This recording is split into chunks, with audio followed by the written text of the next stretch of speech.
When Darby and Schofield were developing their heresies in the 19th century, it must be recognized that they were really no different from those countless others who have developed their own religions at different times and at different locations. A basic distinction is easily made. Christianity is faith-based. All man-made religions are work-based. For God so loved the world that he gave his only begotten Son, that whosoever believeth in him should not perish, but have everlasting life. John chapter 3, verse 16. This is the easily understood faith relationship upon which Christianity is based. God gives eternal, everlasting life to those who place their faith in him, and by doing so thereby abandon any and all faith in themselves to do the same. The Christian realizes that his earthly body will decay, but he places his faith in an eternal God who can assure the believer of an eternity with him. Contrast this with the man-made religions. The man who enters into a relationship with this God agrees to do certain things, works, with the understanding that these works will assure him of a continued beneficial relationship with his God. If, however, the man does something else, another work, the God revokes the agreement and punishes the man.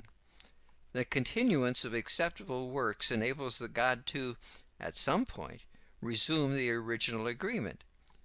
There exists then a continually repeated cycle of acceptable works, good relationship, and unacceptable works, bad relationship. It must be understood that many of these man-made religions retain the trappings of true Christianity. An obvious example is Roman Catholicism, but we must include certain branches of Protestantism. An interesting example is found in a man-made religion, again from the 19th century, that is based on an error of Schofield. If you'll recall, he had erred by saying that those during the time of the law were saved by keeping the law.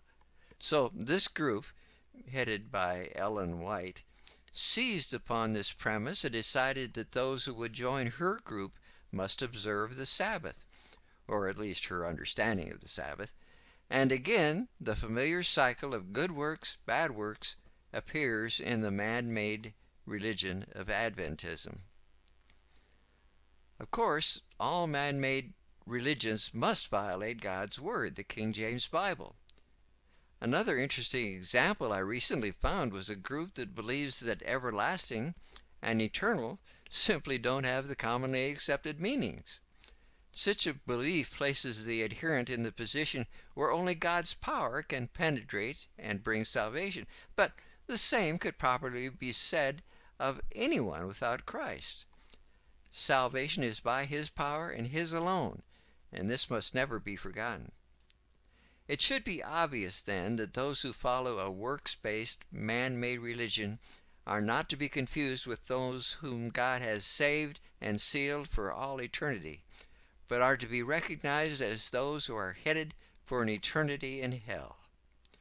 It is most shameful that many believers neglect to warn relatives and friends who are involved with religions that indeed carry many of the outward embellishments of Christianity, but instead serve as simply transports to hell. It is unfathomable that believers could finance missionaries in other countries and fail those whom they claim to love.